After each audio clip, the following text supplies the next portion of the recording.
係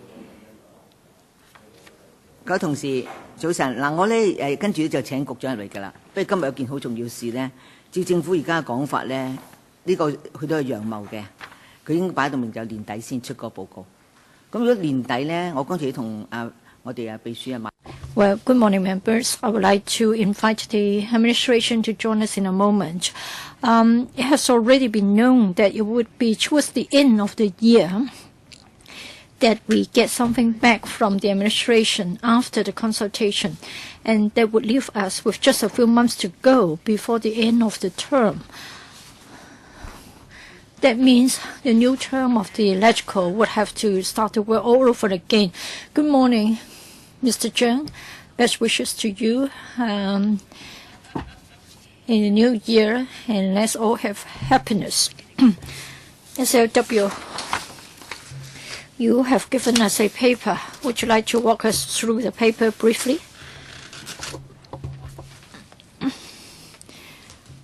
I see that there will be a problem. I think we need to resolve the problem. This year, when I went around to visit friends and the public, they are all concerned about retirement protection. So, Mr. Zhang, please. Good morning, Chair Lady. Good morning, members. My best wishes to you and good health in the new year. The Chief Executive, in his policy address, has made it clear that we would be starting a public consultation on the question of retirement protection. The Commission on Poverty will be going all out to prepare for the framework and content of the public consultation. On the 3rd of February, the COP held a meeting. Members actively took part in the discussion. We've reached some preliminary consensus, and the gist has been given an account in the paper. I'll give you the succinct points.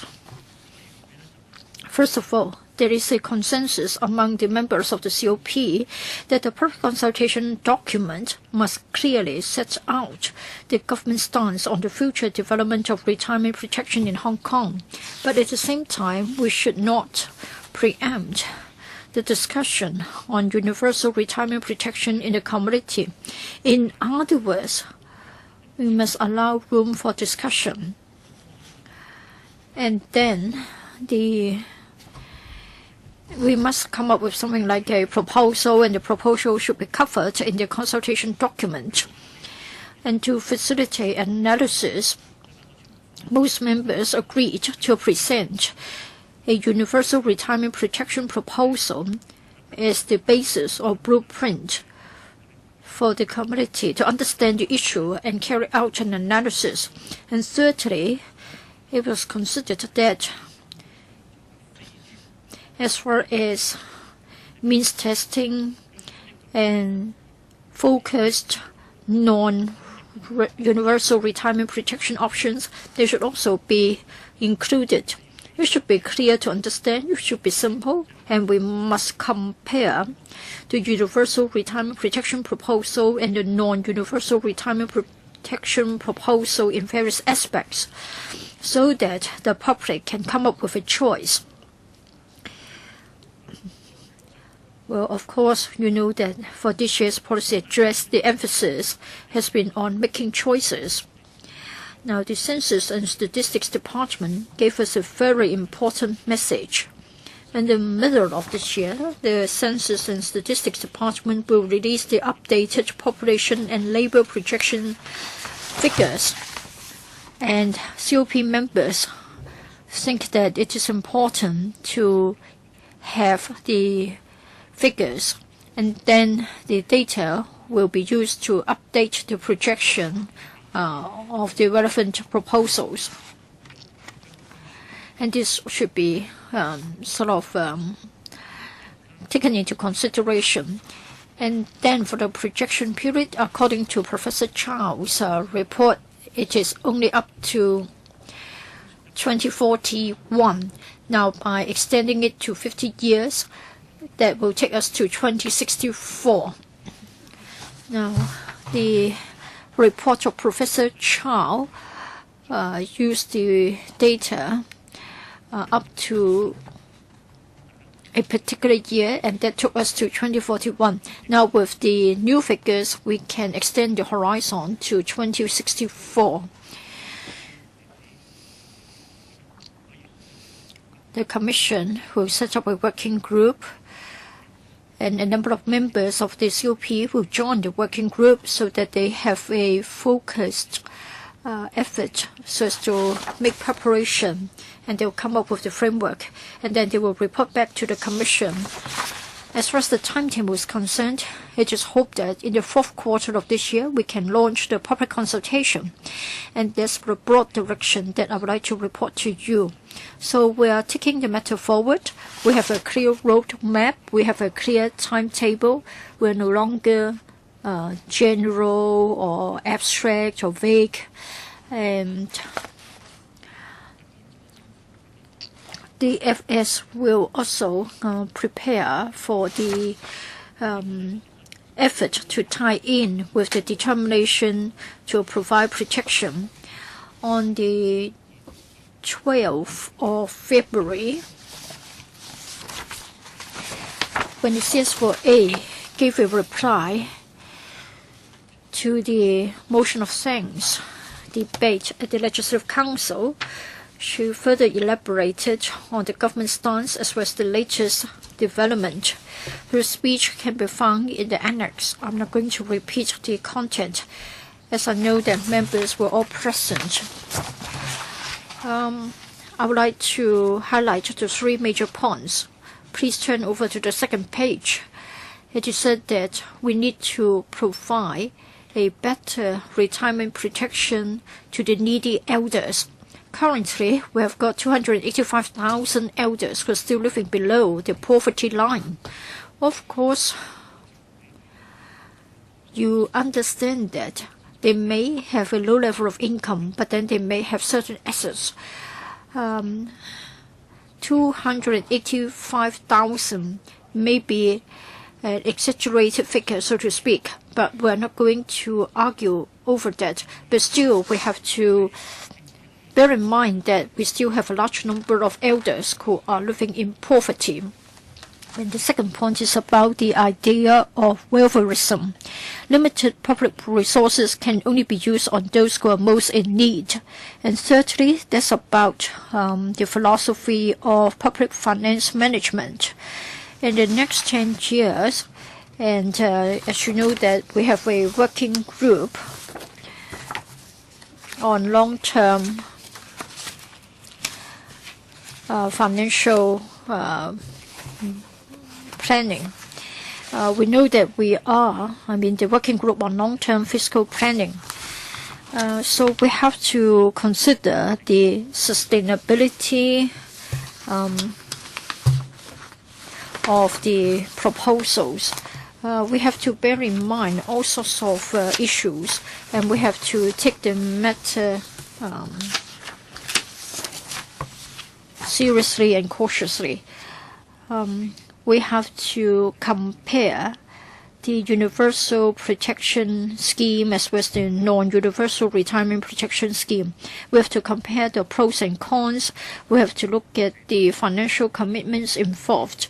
In other words, we need to be comprehensive, we need to be objective, so that the public can easily understand. So it has to be simple and easy to understand, so that choices can be made, and then we can decide on the way forward for retirement protection.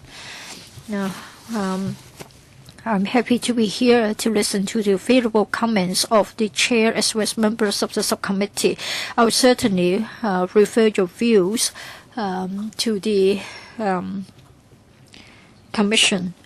Mr. Frederick Fung, Michael Tian, Leung Chi Chung, and Mr. Peter Chung are all on the Commission. So for today's meeting, I will certainly listen carefully to you, and all your views will be reflected to the Commission on Poverty. Now, this is the beginning of a new year. I hope that your wishes will come true and you will have good health. Now I've listened to the SOW. I would like to consult the members. For today's meeting, there are 3 points to consider. Last time, we carried a motion to say that in June this year, we should see the publication of the public consultation document so that we can start the exercise. We'd like to see legislation being implemented to have retirement protection. Now, the government's latest plan, provided the government is hardworking, there will still be a gap of 3 months. It will only be in October that we see the kicking off of the consultation exercise. Now, of course, we understand that the current political landscape is such that it is difficult to do anything.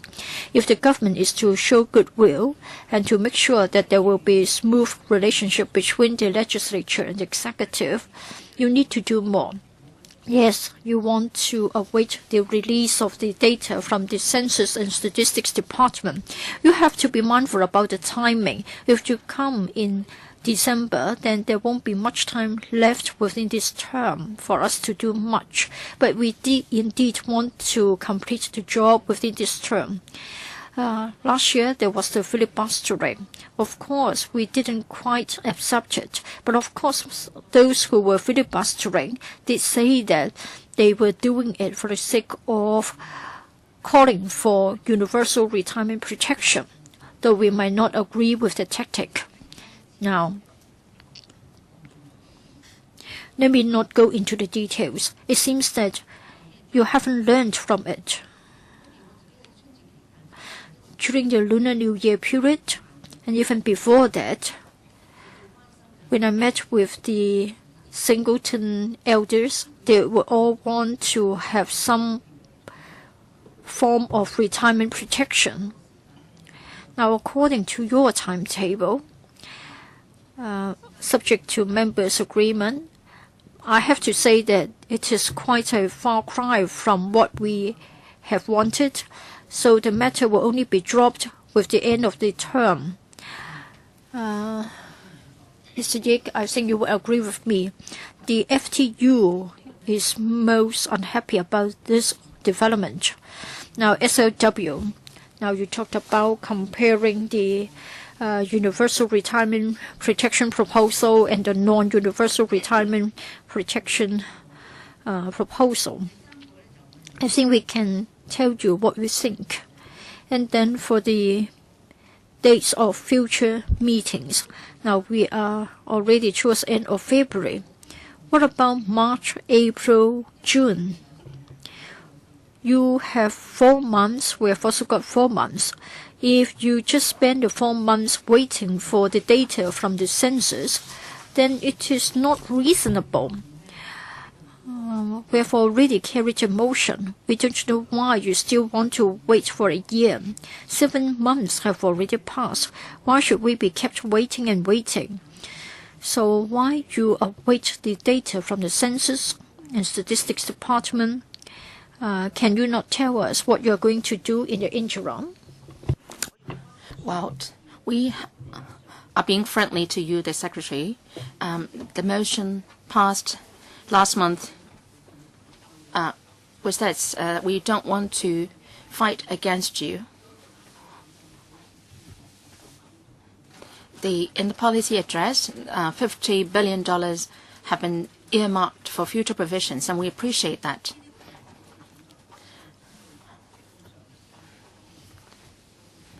Well, we've already have enough discussions over the last years. So these would be the 3 parts that I would like to discuss in this meeting. The first is preparatory work, second, universal versus non-universal, and thirdly, future meetings. Now, 10 members are here at this meeting. This is very seldom seen. And members have attached a lot of importance to this meeting. 6 members have already indicated they wish to speak. Tan Ka Piu, Li Chia Yan, Leung Yiu Chong, Kwok Ka Ki Frankie, well, do you agree with my arrangement, proposed arrangement? Yes? All right. How many minutes, Madam Chair? 4 minutes. Can we have more time? 5 minutes, please, or else the discussion will not be meaningful. Well, best wishes for the new year. Best wishes for the elders who should enjoy good retirement protection. During the Lunar New Year, there was this elderly person. He was 68 years old. He showed that he was still strong. And he said that the boss couldn't employ me because he couldn't take out insurance for me. I would like to apply for OALA. My wife, however, was very hardworking and she works 12 hours a day. So by OALA, there was limits on the income. And he should wait till 70 before he gets $1,080. So there are so many examples in such examples in the community. I am worried about those who, the elders, the 285,000 elders who are still living under the poverty line. Those who are about to retire need this retirement protection. The elders who look like they're in the middle class have a need for retirement protection. The government may increase the CSSA amount and the OALA, and that the number may be cut from 280,000 to 180,000, and then the government says that we don't need retirement protection anymore. The FTU believes that everyone who is going to retire should be free of worries. They should be provided adequately. I'm worried that the government will cut the number from 280,000 to 180,000 to even to 80,000 and convince the public that we don't need retirement protection. For the 285,000 elders living under the poverty line, will the government try to cut that number so that it can dispense with the idea of retirement protection? Second, we welcome 2 points. $50 billion earmarked for future provisions, and the second, COP will take forward public consultation. Of course, we are happy that this will be done in the fourth quarter. You may even talk about the 31st of December. How come the fourth quarter? Because we have to wait for the statistics from the CNSD. You commissioned the Professor Nelson Chow to do a consultancy, a study in 2012. How come that you are not providing the most updated figures to Professor Nelson Chow? Now, Professor Chow has done so much, but then you are alleging them that they are too short-sighted, they are not looking at 50 years down the line. Well, this is a constraint that you imposed on him yourself. How come to you that you are not making good preparations in the first place? Secretary, for the 285,000 elders living below the poverty line, to what extent should the number be cut? Well, we don't have such figures in mind. We are taking a solid step forward. We should have the resources first before any plan is implemented. We have earmarked $50 billion. This is a political undertaking, and we're determined to do it. The question is, well, we must have enough resources to get any type of plan going. So we don't have to be worried about the resources in the future if this is done. Second, you talk about the Professor Chow's statistics. The CNSD regularly updates their figures. When Professor Chow started the project, well, at that time, we invited Professor Chow to look at the various proposals made within the community. And to do comparisons which were more feasible, which were more difficult to implement. An assessment was to be made, and the Professor Chow proposed the idea of a demo grant, and he thought that this was the proposal that should be pursued. Now, he made that proposal based on the statistics available then.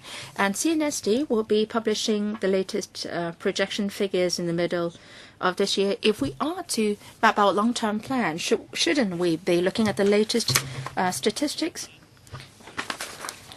We should not be doing guesswork. Since we will be having new statistics, why shouldn't we wait for these new statistics? So that was exactly the thinking of the COP when we discussed it at the meeting. Dr. Fernando Zhang. I agree with you, Madam Chair. The predicament is that the government is dragging its feet. Universal or not, the administration is dragging its feet indefinitely. I read about this unhappy news article yesterday. A 8-year-old bartender who has retired. He was unemployed. His son was jobless, and he was jumping to his death together with his grandson. What kind of world is this now? Hong Kong is in an affluent society, but then 30% of the elders are poor people. This 68-year-old bartender, he was unemployed. He couldn't find a job, and he suffered from depression. And he jumped to his death. Couldn't the government be alerted? You are procrastinating. A lot of the elders and a lot of families are suffering right now. We have got trillions of reserve, and we didn't do anything. And we just earmarked $50 billion for future provisions. We are earmarking some other amounts for some other funds. You are just putting it in the drawer, and you are not putting good use to these money. You said you have to wait till the CNSD releases some figures in the middle of this year. And the CEs in his policy address was trying to push the matter to 2050. Professor Chow is making projections up to 2041. If you're determined to make the calculations, you should be able to do it. The matter, the crux is whether you're determined to do it. The CNSD has all sorts of statistics. Why do you have to wait till the middle of this year? Why do you have to wait till the end of this year? You have a clear stance already. We understand it. You don't want a universal scheme. And then you try to consult whether people want universal or non-universal scheme. And then you want to wait till the end of this year to do public consultation. There can never be any consensus in this world. The Secretary said that there was already an opinion poll conducted, and the ParlyU conducted an opinion poll showing that 80 to 90% of people supported a universal scheme. Well, whether there is consensus or not, it doesn't matter. We'll just go ahead with the job, get going with the job. Now, you will consult people in the fourth quarter of this year. Will it be December or not? And how long will the consultation last? And what do you plan to do after the consultation? Give us a roadmap, the timetable. When will you present the proposal to us at electrical? Don't procrastinate. Do you want to do it in July 2017, Secretary? I reiterate that the government is not dragging its feet. We want to procrastinate. We'll just say that we'll have further discussions. But now we're talking about taking our initiative to do consultation. We have a framework. We have earmarked $50 billion. These show our sincerity. Please be fair to the government. We have every intention to get the initiative going. I understand that your timetable is different from our timetable. Your term will expire in the summer of next year, when the current term of government will end in the summer of 2017. We are very tight on the timetable. We don't have the statistics yet. The CS and SD will present us the figures once they are ready in the middle of this year, and we will try to launch a public consultation in the fourth quarter. We will have specific proposals then. We will not consult you on major directions anymore. When will the consultation end? When will you present us with your proposal? As to the flow and the timetable of the consultation, we'll leave it to the COP to decide. We had a meeting on the 3rd of February, and we'll have another meeting in March. We will discuss all those. 4 LegCo members are sitting on the COP. They are accountable members, and they would be helping us to map our timetable. Mr. Peter Zhang is a member. Well, we are chasing after you on the timetable. Why do you have to ask the 4 COP LegCo members to chase after you? Well, we are as keen as you are. And I'm just saying that 4 LegCo members are sitting on the COP, and we will proceed with full steam on the matter. You don't have a timetable. We will have to discuss the timetable at the COP meeting. The framework, the timetable will have to be discussed. We will have a working group to be set up under the COP, and this working group will look at all the specifics. Well, then it's a matter for the next term, I'm afraid. Dr. Kwokaki, you are telling lies in the most sincere way. You are telling a barefaced lie. Universal scheme means that there will be a non-means tested scheme. If you don't get this, then you are not up to the standard. You have taken many steps already, and now you're going back to step 1, whether you will have universal or non-universal scheme. This is most outrageous. If the government is determined to doing something, then the government will do it. Well, for Lin Chang BCB, for XRL, Hong Kong, Zhuhai, Macau Bridge, all these white elephant projects, there is so much opposition. The government wouldn't heed to the opposition at all. Now, conversely, we've been talking about universal retirement protection. The discussion has been going on for 2-3 decades. Well, no matter how long you discuss it, will not be coming up with a solution if you don't have the determination. So many scholars have conducted opinion polls. Over 80% of the members of the public believe that it's the right time to have universal retirement protection. If you look at the documents of Professor Nelson Chow, and the government, if it doesn't embark on the universal retirement protection, it will be shortchanging itself. There are different proposals, and if it doesn't go by the universal approach, it will spend an extra $14 to $20 million. If the government goes by universal scheme, then it will be saving up. Now, the government is moving its goalposts continuously. Some scholars have conducted studies for over 50 years. In the proposals forwarded by the Alliance for Universal Pension and the Civic Party, all the figures are clearly set out. The government said that it will have to wait till the summer of this year, and then it may have to wait even longer if things drag on. So my question for the Secretary, is it the case that you want to do a non-universal scheme? And also, is it that the government is not sincere in taking forward the scheme within this current term of administration? And if we have the consultation, then things may drag on till 2016, and then by 2017, there will be a change in the administration. I don't think then that the scheme can be implemented at all.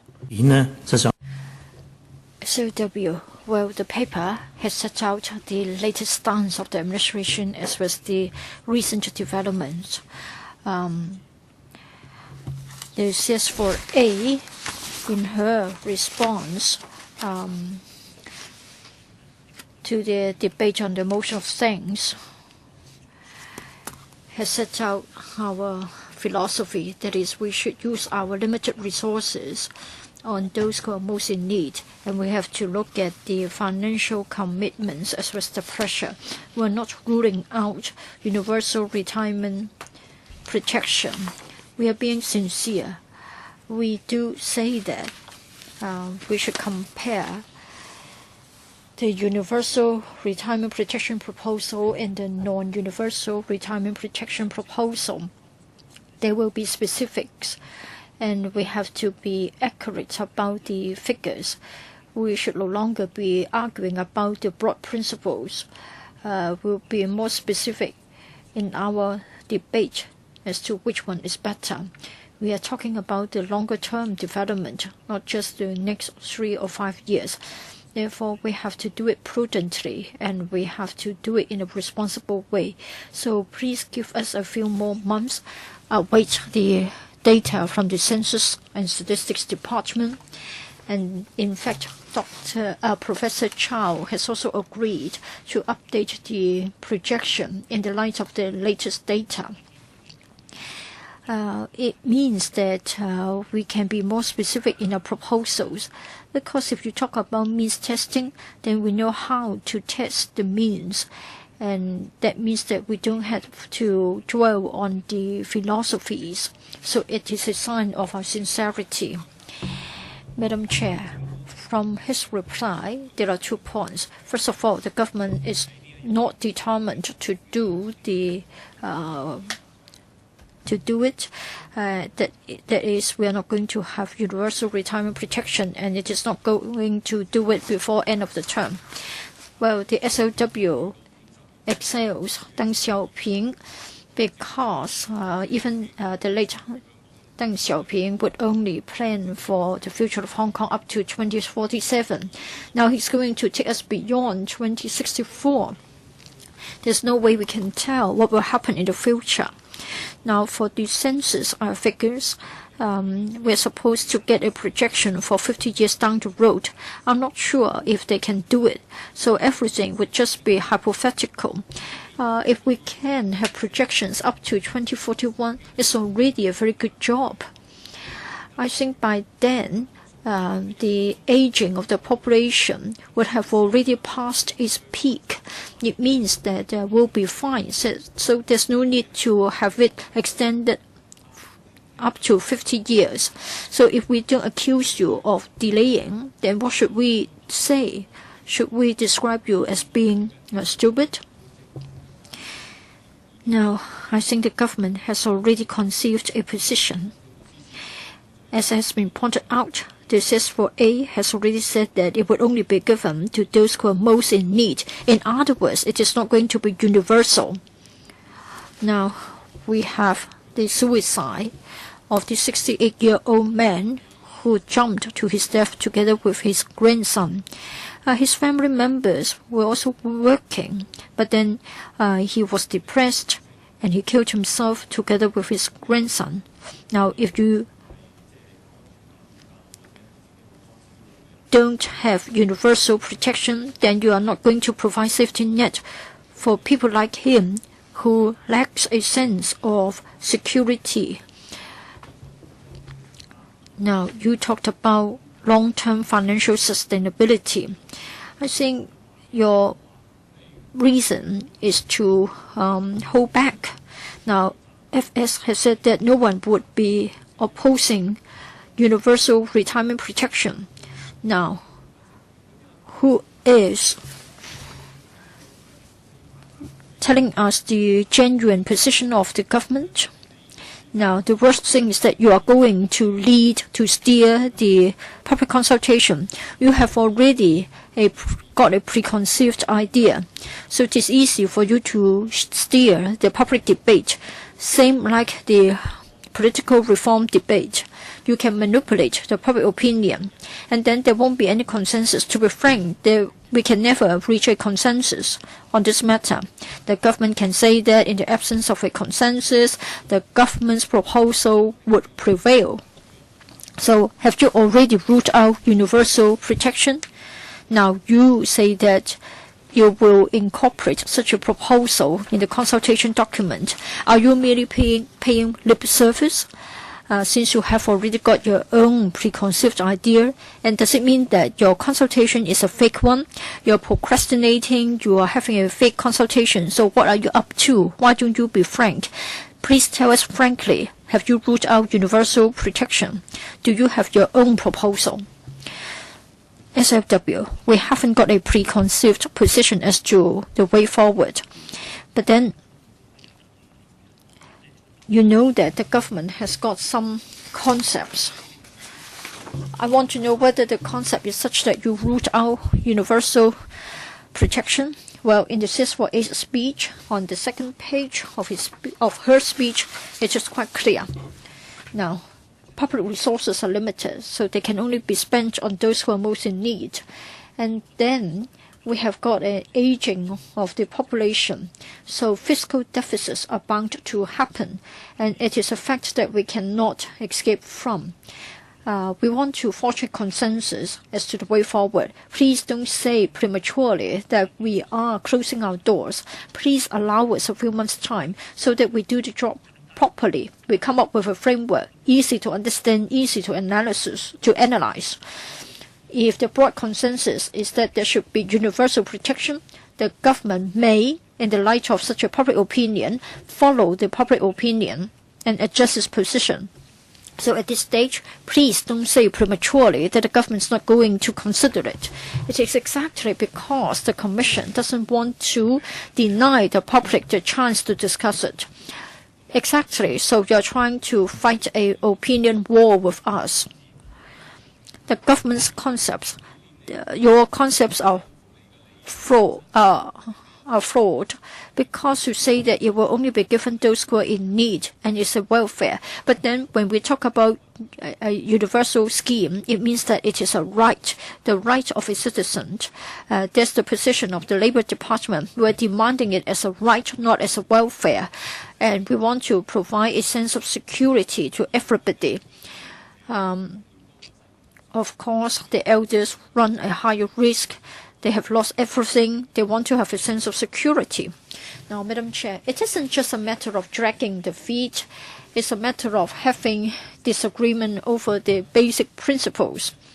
Now, to be frank, if he's to chair the public consultation exercise, and they can start the machine or propaganda, we will be at a disadvantage when it comes to a battle over public opinions. So it will be difficult for the legislature to convince the government to adopt a universal scheme. Mr. Leung Yiu-chung, it is unreasonable to say that the government hasn't got a position, because from day one you have told us that you have a position.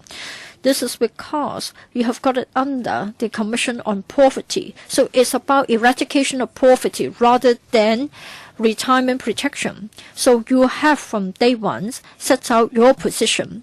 Moreover, during the policy address debate, the 648 has already said that it will be given to those most in need. In other words, those who are poor. So it can't be universal. So we can say that the government's position is clear. And there's no way that you can argue against our accusation. Now, we have got this subcommittee on retirement protection.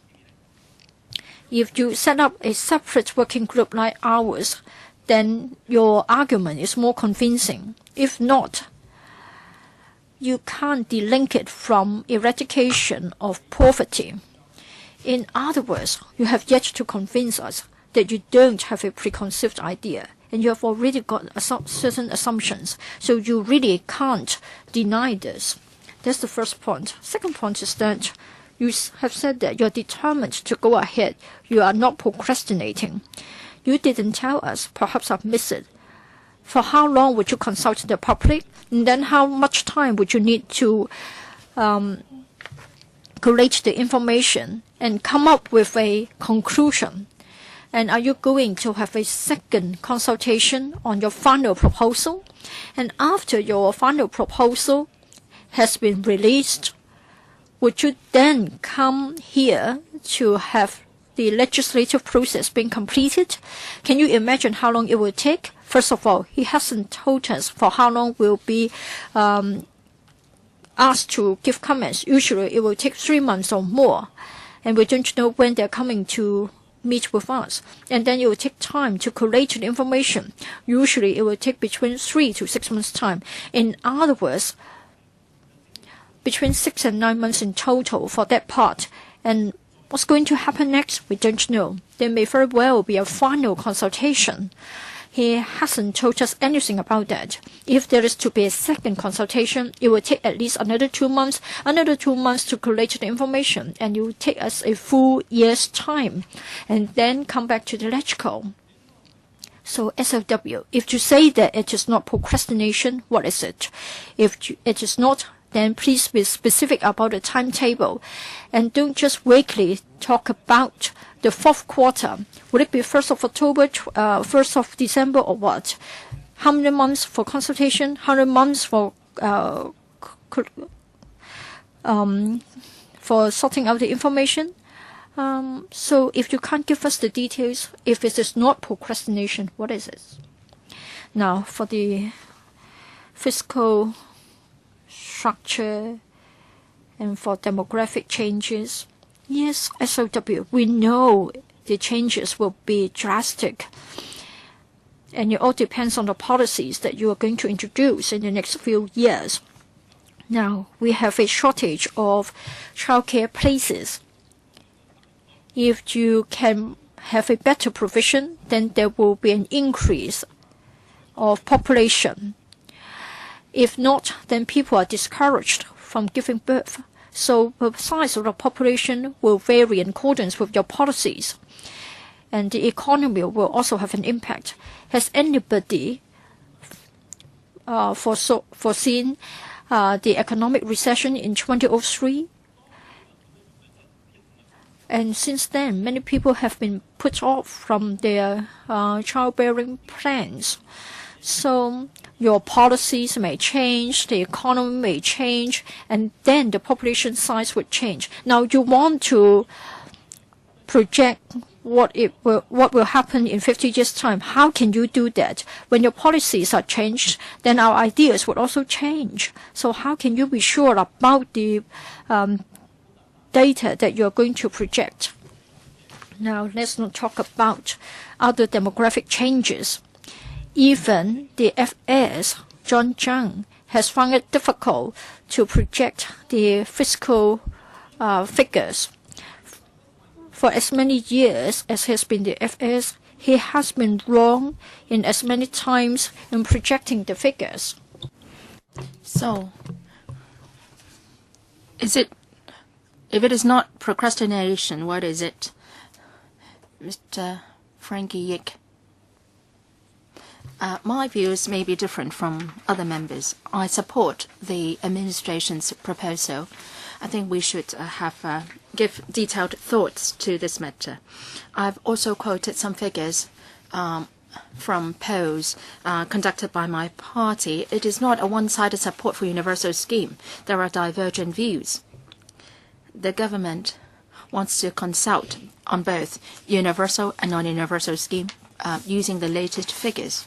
In the last meeting, Professor Chow's proposals, none of them is sustainable in the long term. So you should make even longer term projections. It's not something simple. Once we start off with a scheme, then we cannot end it. So can we be sustainable financially in the future? So we have to tread cautiously. So I support the government's proposal this time. So I marked it here, my fourth point. Should we wait till that long? Should we wait till the end of this year to conduct consultation? But anyway, I support the overall direction. It's all right for you to have different opinions. How come that we should wait so long? In the COP, we discussed this. We want to do it as soon as we can. We can imagine that it's now already February. At the end of March, the working group will have meetings. And we'll have to wait for figures from the CNSD, which should be available in June, July.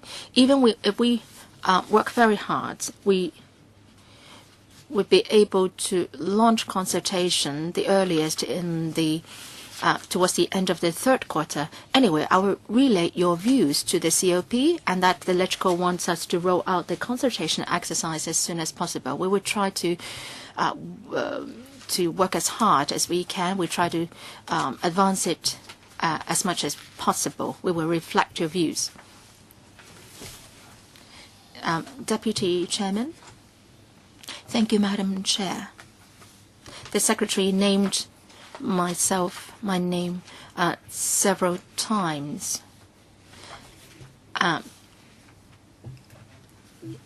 You have this working group, and if you are so keen to take the matter forward, we should set up the working group as soon as we can. If we have the COP meeting in March, then the working group will start work in April, the earliest. Well, the government considers monthly meetings already too frequent. The Secretary, having heard views today, please take forward the matter as soon as possible and try to convene meetings more frequently. I would like to raise several points. Be it a universal or non-universal scheme, you have to face a problem of sustainability and financing. These are the issues that we should face up to. For the number of universal schemes, there are tripartite contributions: the government, the employer, and the employee. For some of the proposals,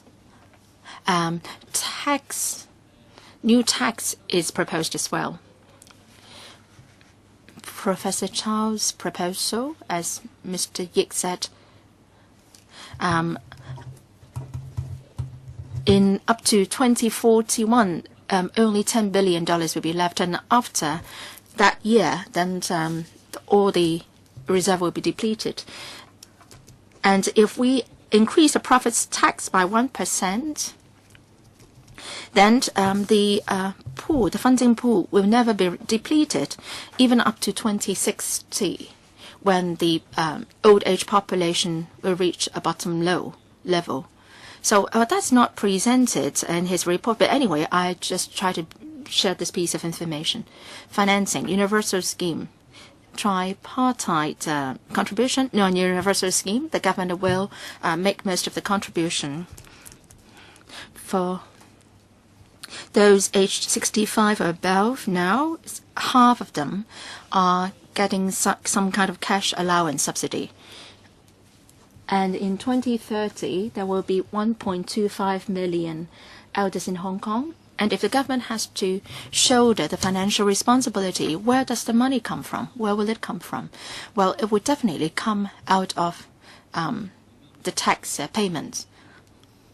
And at the end of the day, how should tax be imposed is the question.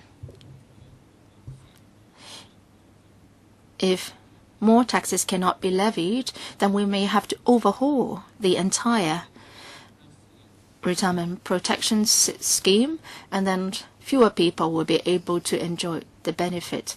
This is an administrative means to cut down on spending, but this is something that we don't want to see. This is not a secure approach. Second, we count on the other pillars to cut down on cash allowance, including MPF, personal savings.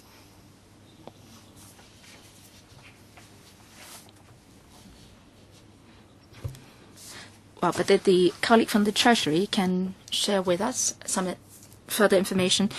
In the MPF, what is the amount offset in the past decade against long service payment and severance payment?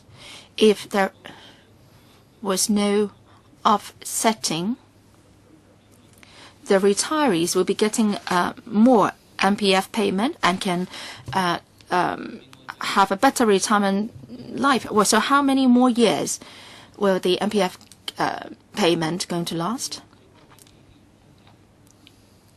In the past few years, a bank conducted a study that the average saving was $300,000, including the rich and the poor in its calculation. And for the Treasury's calculation, I hope that you can come up with a figure on the personal saving, average personal saving of the retiree for those living under the median household income level. I believe that will be below $300,000. So if it is a universal scheme, the government would shoulder the financial responsibilities. And there will also be a labeling effect in non-universal scheme. A lot of elderly don't want to apply for cash allowance because they don't want to be labeled. A few days ago, this 60-year-old elder jumped to his death. If it is a non-universal scheme, he wouldn't be eligible. And if it is a universal scheme, he wouldn't like to apply because that might be labeling effect. So is this something that we want to see happening? So, Madam Chair, I would leave my other question to the second round. Next, Mr. Pan Xiaoping. Thank you, Madam Chair. In the last meeting, the Madam Chair said also that we passed a motion hoping that the government would conduct public consultation in June and make a decision thereafter. I asked whether this is the ultimate consultation. The Secretary's reply was in the affirmative. I hope that ultimately, there will be a proposal which can be accepted or not accepted by the public. The Secretary said that proposals on universal schemes will be presented, and then the government will look at the mainstream views in the community and make adjustments. Well, going by experience, there can never be consensus on such issues, and after all, it will be up to the decision of the government. The government said it's earmarked $50 billion already, and the same amount has been earmarked for the healthcare insurance scheme as well. And if the government doesn't have the determination, things can drag on forever. The government says that it will wait till the CNSD come up with some latest figures in the middle of this year. Can we speed things up? Can we set up the working group as soon as we can? Second, you should have a framework on hand, and you just replace the figures accordingly once new figures are available. So you can start consultation in the third quarter.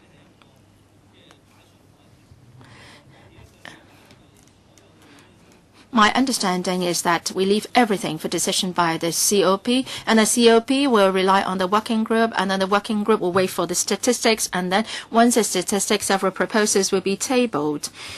And you give us the impression that you are procrastinating. Can we speed things up?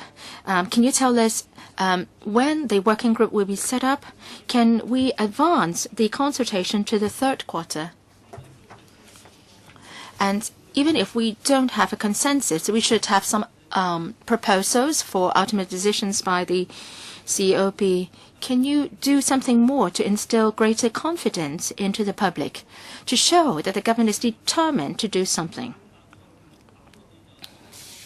Will the Professor Charles Democrant's proposal be one of the proposals in the consultation? Well, to my understanding, there will be an ultimate consultation and an ultimate proposal, but then things don't seem the same today. Secretary. Last time, we hope to come up with something specific after the consultation. At that time, the COP meeting wasn't held yet, and the COP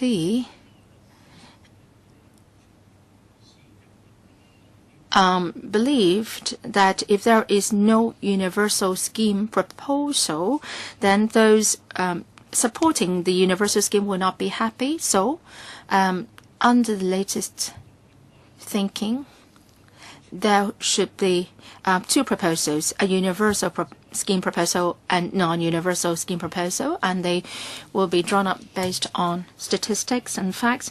So it's important that we have the most updated statistics from the CNSD, so we can go back and see how we can further compress the timetable and whether we can set up the working group earlier. Well, these are things that we can look into. These are specific suggestions. I will go back to talk to the CS4A and the COP, and we want to shorten the timetable. The administration needs time to internally explore whatever proposal that has come up. We would talk with the FSTB on the financial perspective, and we don't yet have a government proposal.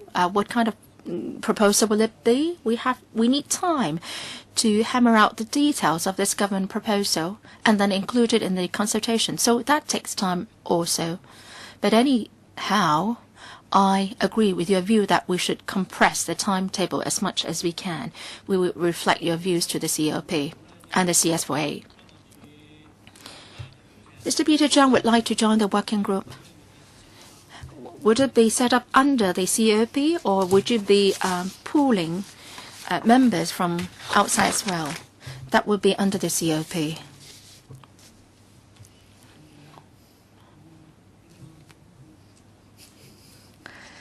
Secretary.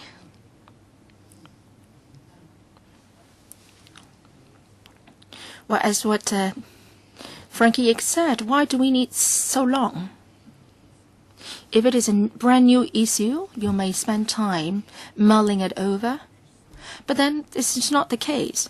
It all depends on whether the government is determined to do it. The former CE, Donald Tsang, well, when he agreed that we should think about minimum wage, and when he stood for election, he said he would try to implement it. This discussion is so different from this discussion on minimum wage. There are divergent views within the electoral and also in the community. Different sectors in the community hold differing views. We are close to finishing our job, and I think we should deal with the divergent views, and we should not store the matter pending the statistics from the CNSD. Well, if this is a brand new issue where there has been no discussion at all, then I can agree with your approach. But this is not the case here. What's most important is whether the government is prepared to take things forward. If you say you don't want a universal scheme, you want a scheme which is means tested, well, tell us so. Be frank and lay out all the proposals so that we can have a full discussion within the community. Now you have already got a lot of data. Let's not beat around the bush. Let me say that for this term of the government, for certain things, the administration would like to dwell on it for a long time before something is introduced. But then for the old age living allowance, there was no lengthy discussion. We were given just a few days' time, and we were asked to give final approval. Well, when we compare both issues, then very different approaches have been adopted. Now, I agree with Dr. Kiki Kwok. Sometimes a works project might be controversial, but the government would still take a decision categorically. But for this matter, the approach is different. I try to wonder what's behind it. Do you want to drag until 2017? I'm very worried.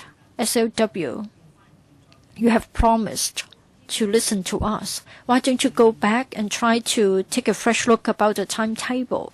Please adhere to our timetable. Now in March, in April, in May, you're going to hold meetings. And for us, it will be in July that we end this year's session. I hope that you'll come back to us every time, every month, and I hope that in July you'll come back with something specific. Don't wait until December when you make some decisions. That's what I want. I think it is really in the hands of the administration as to the final decision. Yes, I agree that there should be a working group, but of course it should have been an independent committee rather than subsumed under the COP. Well, this working group under the COP should come up with a very concrete proposal about the consultation process. SLW, I don't see the need to do much else. Can you promise us? Now, before we embark on our summer recess, please come up with a specific framework. You'll be having meetings all the time. It's better if you can convene a working group soon, and then March, April, so on and so forth until July. You should have time to come up with a broad framework. Please don't make us wait until September, October, whatnot, and then consult us, and then there will be another round of consultation. That would be meaningless.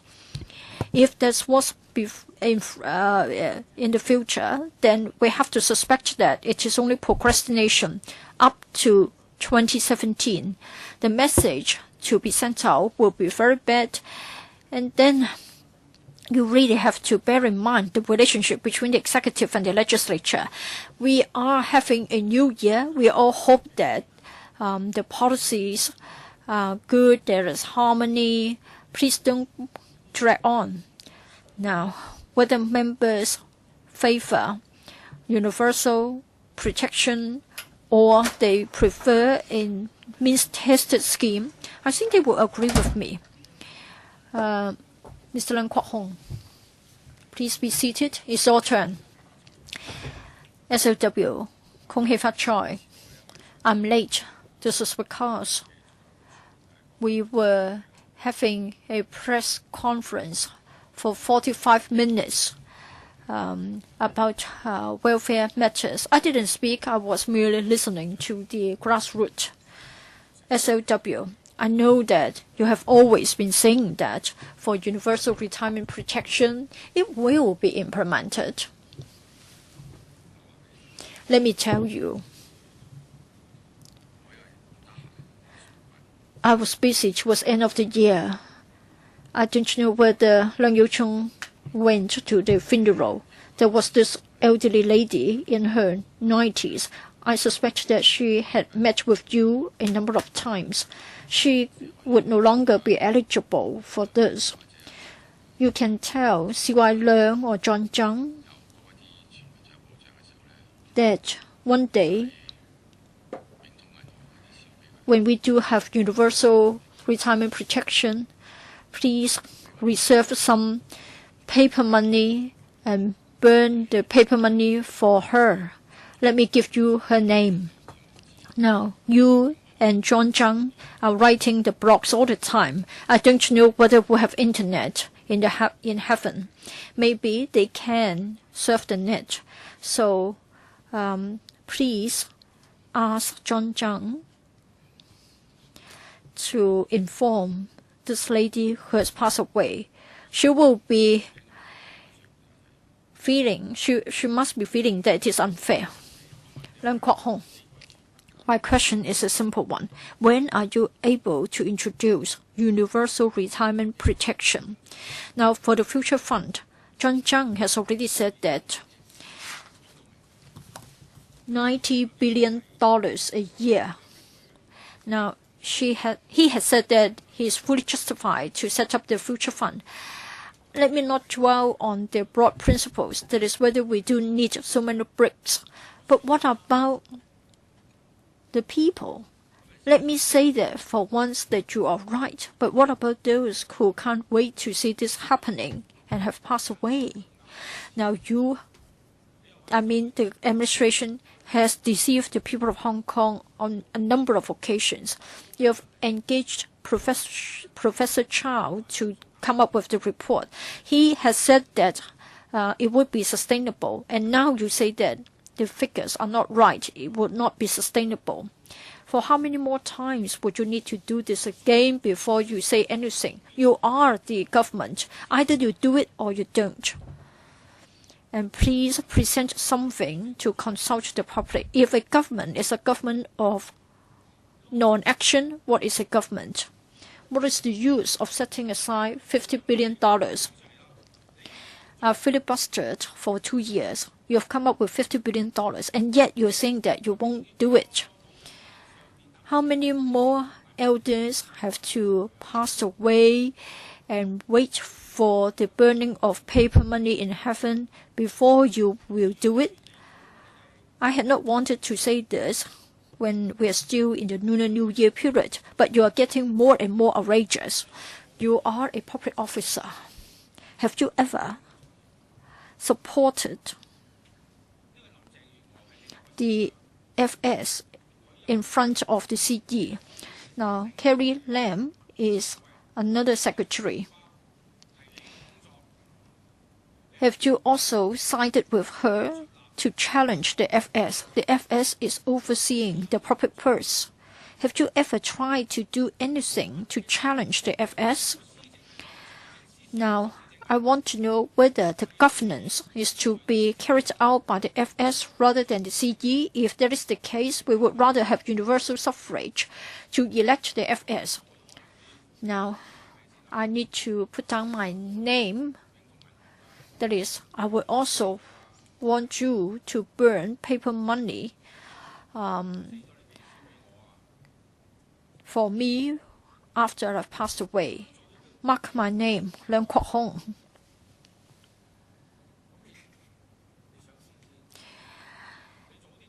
What do you want to do? Tell us early. Otherwise, when we have the filibustering, don't side with FTU and whatnot to say that I'm wasting the taxpayers' money. Now, Chen Kam Lam has said that if I go to the poll, I will lose badly. Even if I lose the election, even if I have to go to hell, I have to say that we have got $3 trillion in the reserve. If you don't give something which is the basic for the elderly, instead of building so many infrastructural projects, then it is no good. And in fact, we're only talking about $3,000 a month in the form of annuity. So I will not be afraid of death. Have you ever taken up the matter with the CE? Have you ever reported the matter to the CS4A? That is, if you allow this to go on, then Hong Kong becomes ungovernable. And you don't do justice to hundreds of thousands of elders who are our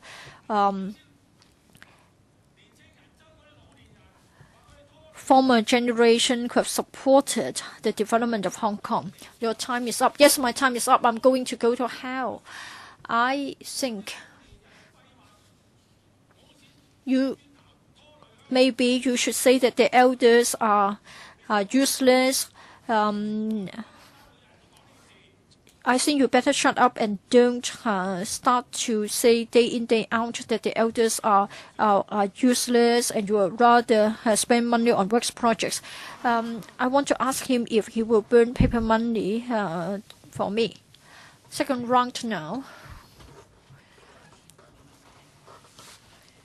Well, I think we are all focusing on the timing because the timetable would be decisive as to whether this term of LegCo can do something for the elders.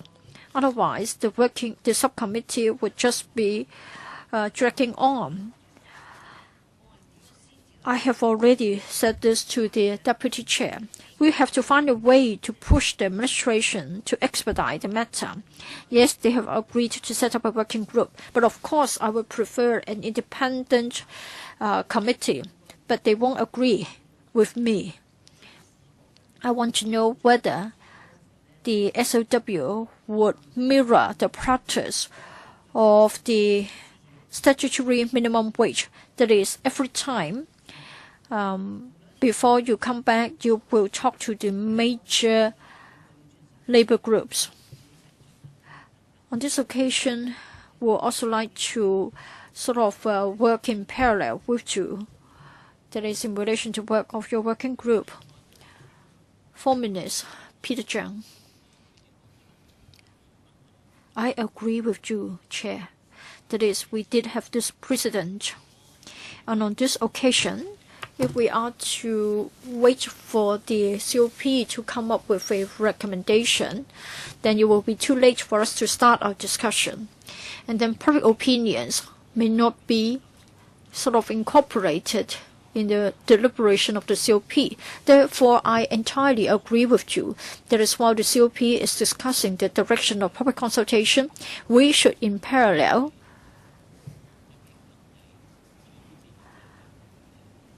get the information and discuss the issues. Just now, the SLW mentioned the fourth quarter. Let me assume for the time being that you are starting the game in the fourth quarter. But then there are 3 months. Would it be October or December in the fourth quarter that you start the consultation? It will be very important to know the exact date. It will be best if you can come back in the third quarter. But then if you can come back in October instead of December, it will be very helpful. Ms. Ho, can you not tell us and assist us in the following? Just now I talked about the offsetting mechanism of the MPF in relation to LSP and also severance pay. Can you give the information next time?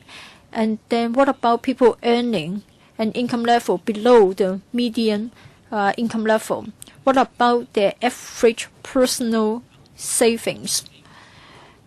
Can you give us the figures? If not, then you have to give us all the figures. I think that will be rather complicated. For the 2 pillars, if we are to have a rational debate, we must get the figures. Otherwise, it is a matter of wild guesses on either side. Now, whether it is universal or not, we still have to think about the question of financing the scheme. I just wonder if you can give us the information to facilitate future discussion about financing. 3 questions. SOW, the first question, please. First question.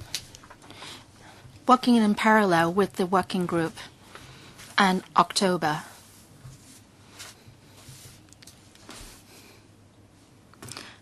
I have to reflect your views to the COP and talk to the CS4A.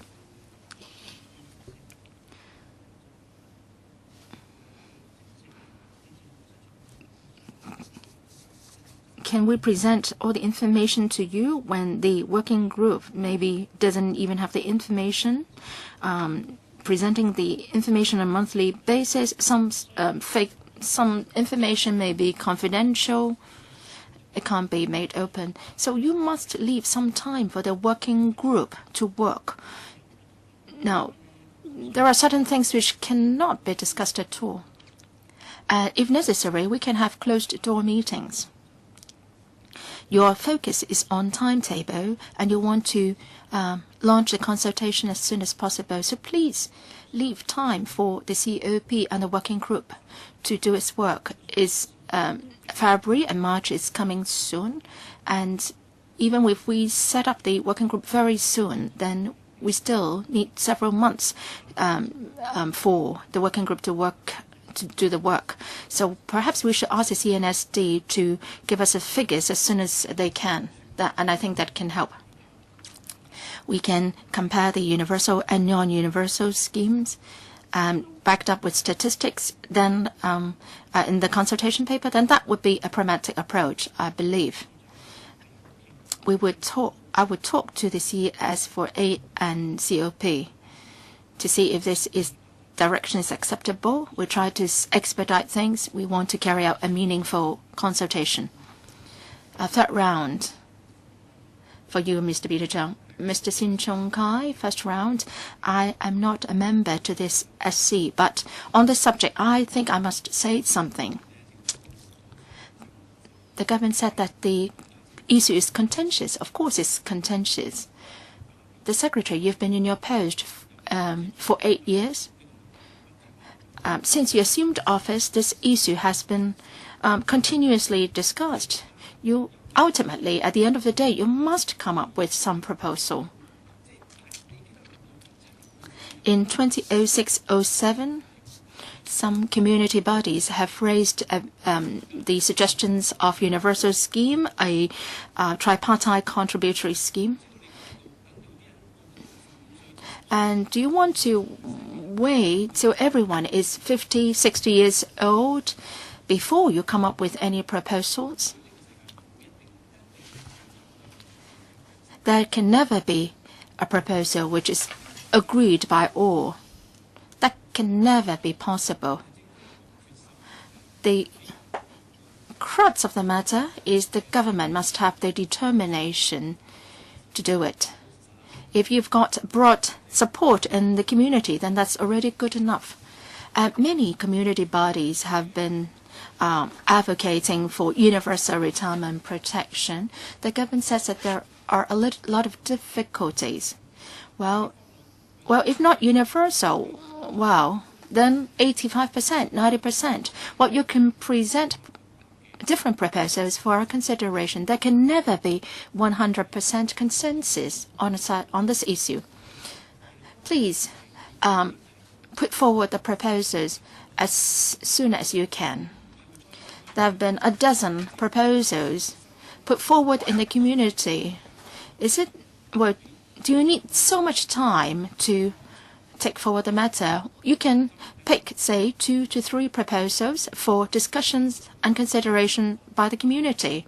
Of course, if you have a universal scheme, then that involves contribution by different parties, and then people may not like it.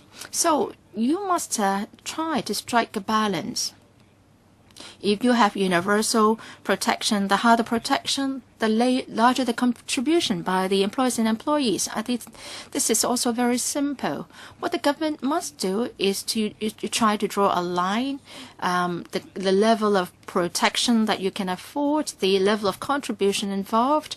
So this is a sliding scale. This is not rocket science. I don't think the government should still spend so much time at this stage. Mr. Peter Zhang, you are very familiar with the issue. It's just February. Why do we have to wait till third quarter and the fourth quarter? Can you present the different proposals before the summer vacation?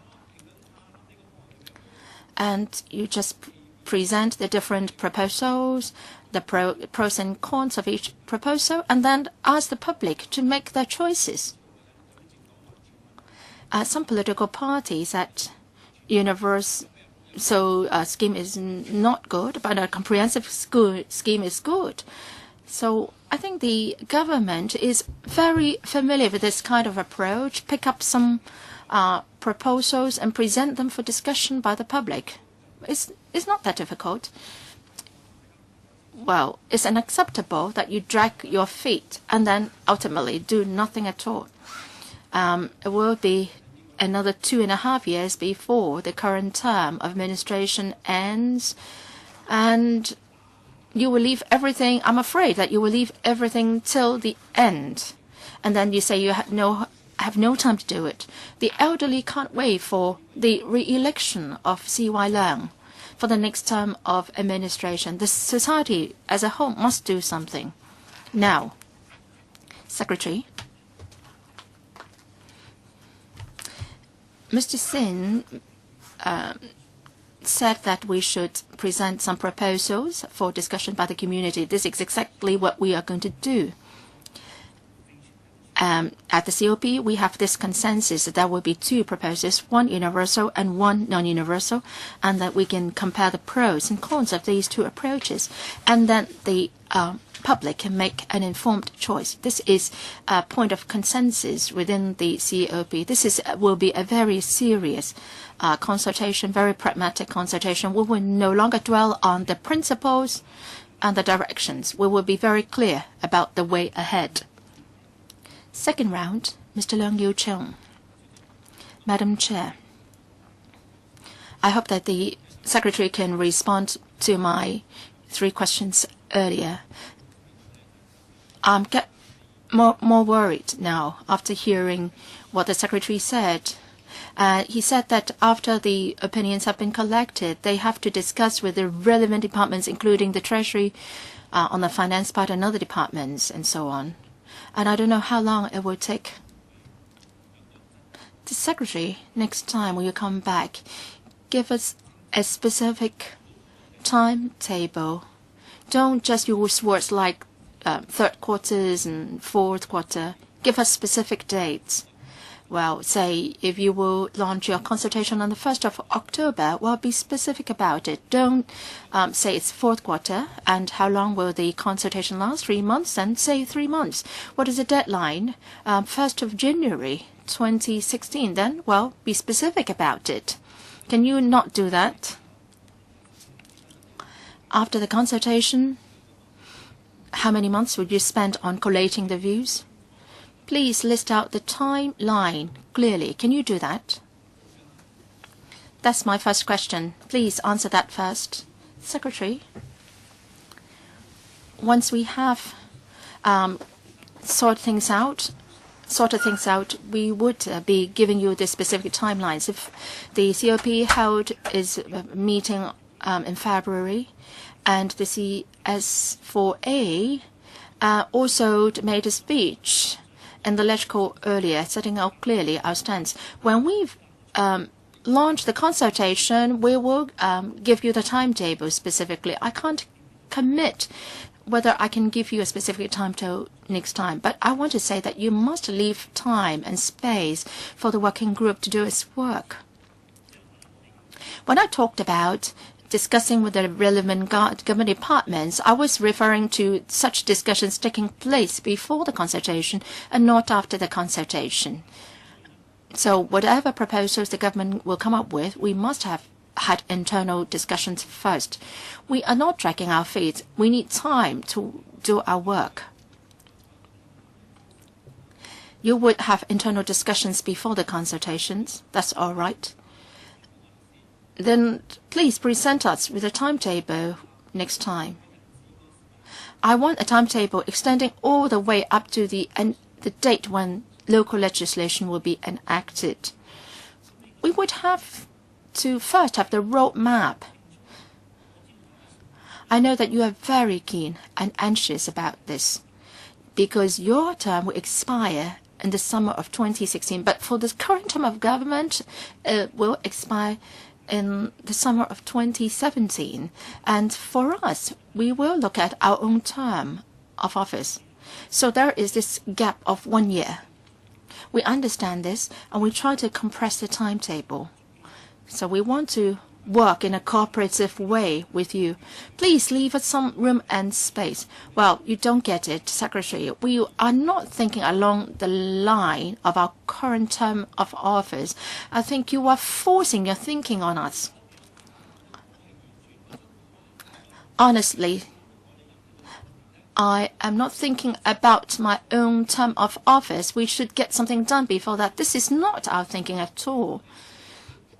Secretary, can you give us a complete timetable?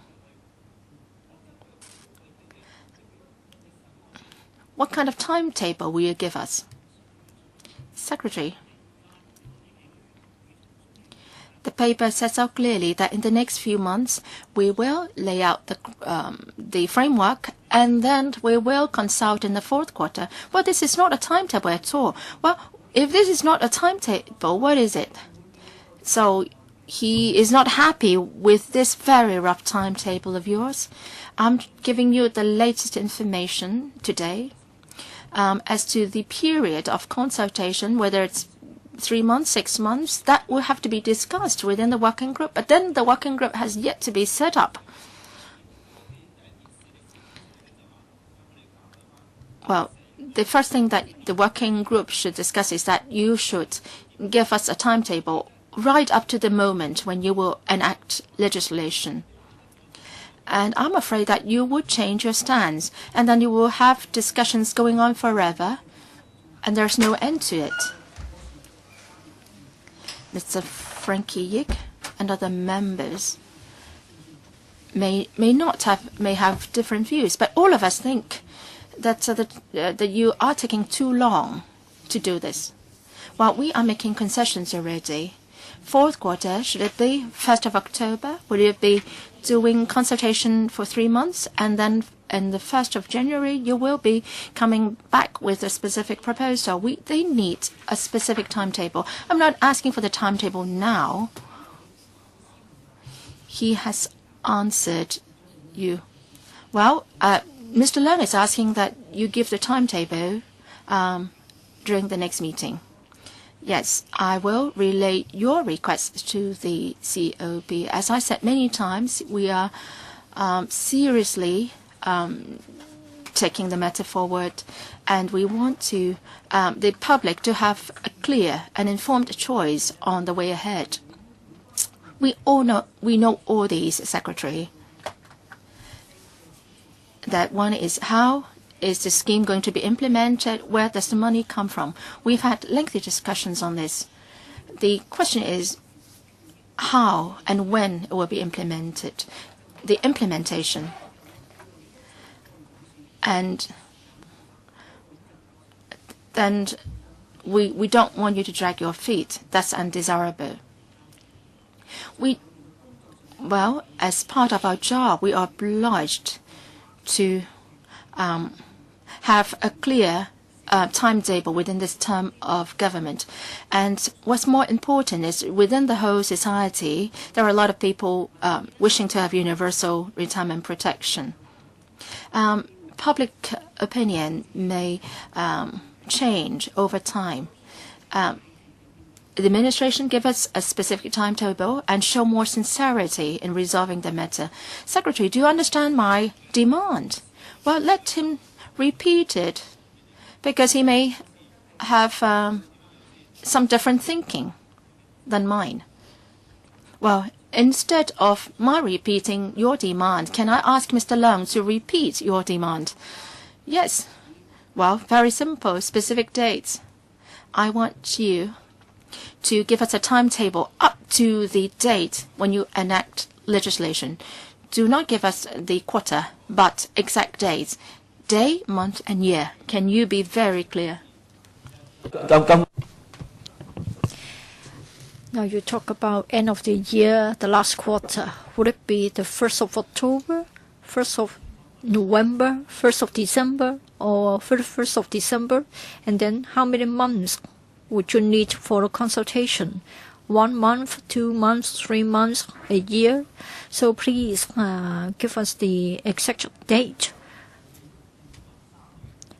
for kicking off the consultation, and then the dates of commencement and completion of the consultation exercise, and then when you're going to come up with the recommendation, and then local legislation. Is it clear? SLW? Yes. Madam Chair, it is a very simple question.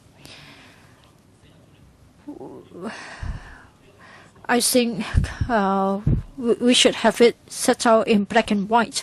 Otherwise, in future, you will say that, oh, I'm sorry, we are still studying the matter. By having it in black and white, then you have to beat the deadline.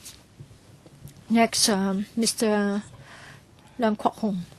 Madam Chair, we need to act swiftly when it is an urgent issue. Now, you used to say that we are being personal rather than dwelling on the issue itself. That's what you said for the Bureau of Innovation and Technology. But then,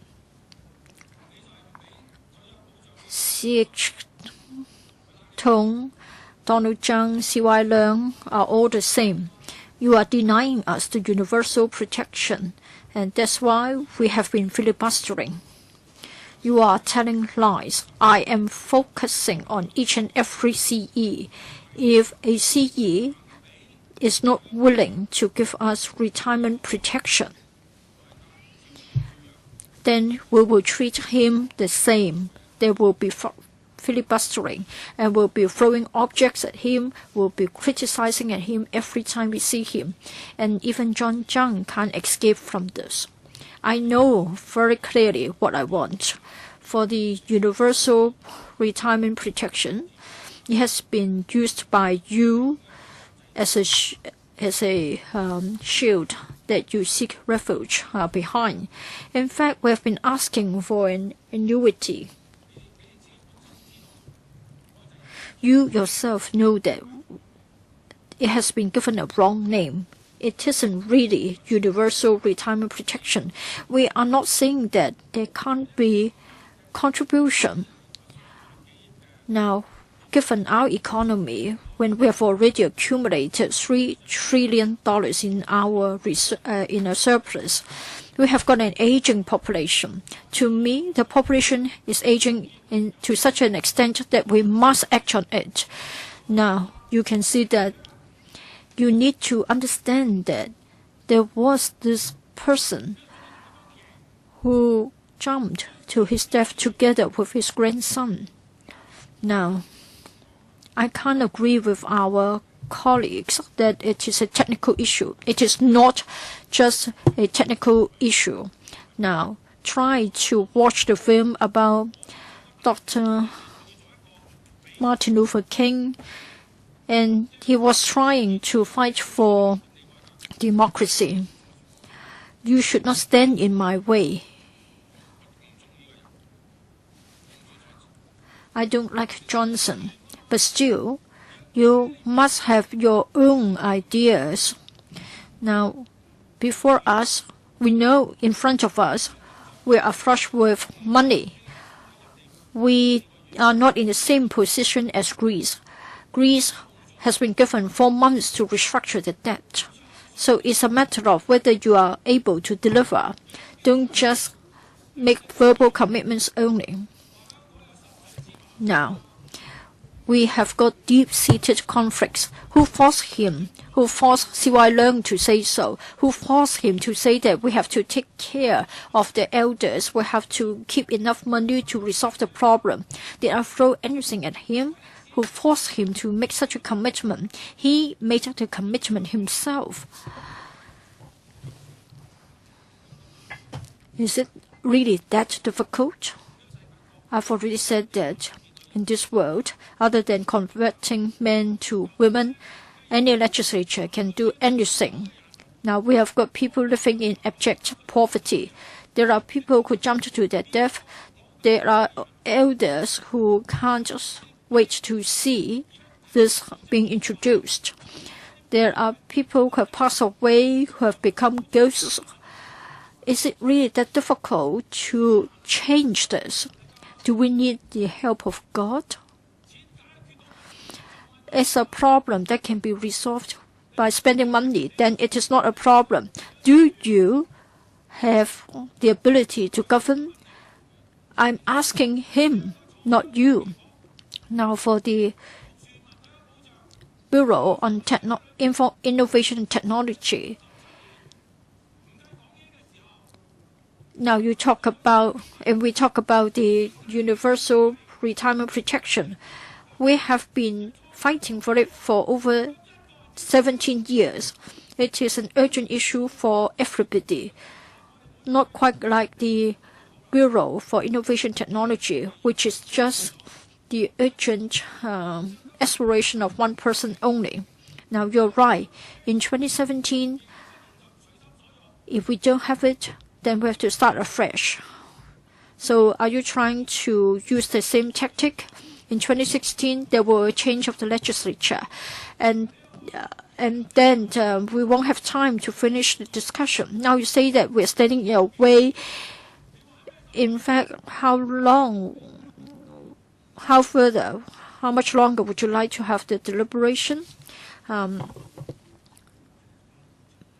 Mr. Deputy, we are really being sincere. We have an open attitude. As I have said, the consultation document will include both the universal and non-universal schemes. Now, if we can't introduce legislation in 2016, then there will be a change of membership. How can we follow up on the previous discussion?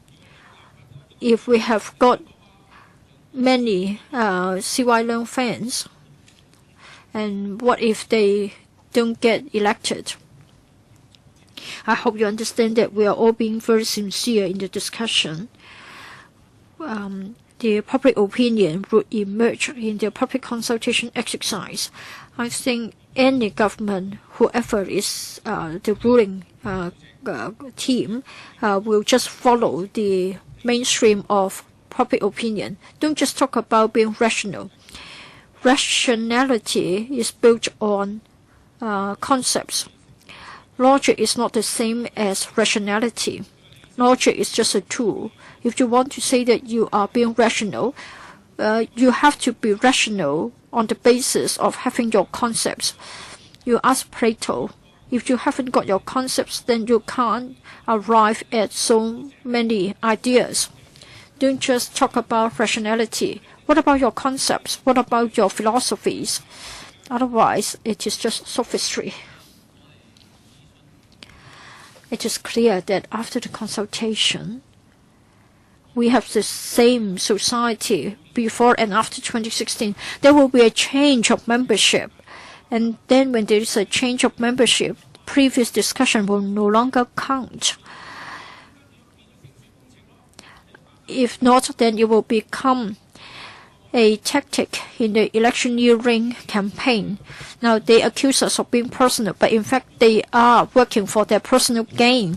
It means that our friends have to live until the age of 101 before they can get the benefit, or they have to get it in the form of paper money after passing away. Just now, someone said perhaps that's the run-up to the electioneering campaign. But I'm sure if you can have it decided, then it will be even more beneficial towards your electioneering campaign. There will be a change of membership. It will be September, October that we come back. Let me take another look of the timetable. Say if we have public consultation between October and December, then in the January policy address, then the CE could already talk about the direction. And then between February and June, we can focus on the legislative work. But of course, if they come back with a proposal which is neither here nor there, then they can get away and accuse us of not taking it up. I think everybody can tell this may be what they are after. Let me go back to the 2 points for Ms. Ho, or 3 questions for Ms. Ho. Can you comment on that? Thank you.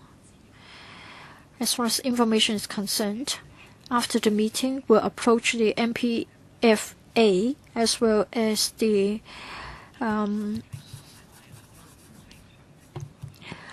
census to find out about the personal contribution and other things. In relation to the question of capital injection or financing the schemes, yes, we have had discussion with the census, but as the SLW has said, we need to await the consensus arising from the public consultation before we can work on the financing of the scheme. What about the first two questions? MPF contributions as well as personal savings, and the amount spent on offsetting. Yes, we can work on that. For personal savings, it will be difficult, but I think to facilitate your comparison, for the MPF system, other than the mandatory contribution, I understand that non-mandatory contribution has also grown. I think this is a useful figure. I can give you the information. Let me expand the scope. I don't want to narrow it too much, and then you'll come back to say that you haven't got the information, and that will be the end of the dialogue. Now, you may not have specific figures for personal savings, but that in the past few years, the committee did come up with different research reports. So we don't insist on having something official from the government. We can also present the information gathered by the committee. Last time we asked for certain information, perhaps it was too narrowly defined, and then you said you didn't have the information. Give me a few seconds, and then SLW. I don't see any difficulty in having discussion in parallel. We tried it before. Now, you may not have finalized your decision, but then you can still give us the information for the purpose of making reference to your information. I'll go back and see if this can be done. Now, if you think that the information is sensitive and confidential, we can have it behind closed doors. But it will be best if we can have discussion in parallel. All of us here have been following the issue for more than 10 years, so we're all familiar with the knowledge. All of us here would like to see it done and properly, so it is important to have parallel discussion.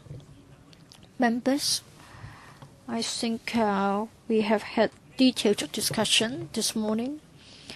SLW, you must have heard that across the political spectrum, everybody is saying that we don't agree that it has to take that long. So at our next meeting, please give us a specific timetable. Name the dates. SLW, you have also agreed to give us answers to the questions asked. Now, for this morning's discussion, Leung Kwok Hong, I think you have asked questions for 3 times, so I think it's time for you to take a break and let me summarize. Now, I'm not going to fix a date of our next meeting. Let's await the March meeting of the COP. And then Peter Chung talked about the 27th. I think before the 27th, they're supposed to set up a working group. If they only do it on the 27th, then we have to wait until after the April meeting, and time will be wasted. So SLW, please go back to discuss with the CS4A. Once you fix your date of meeting, please inform us, and please do so quickly. And we are pressing for specific dates, and we want to have discussion in parallel. The 2 points are very important. SLW, do you agree?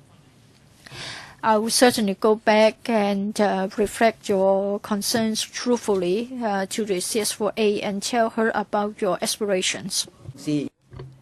Members? Well, if no further views, then the meeting will be adjourned. Thank you. Ms. Ho, also, the statistics are also important. Thank you.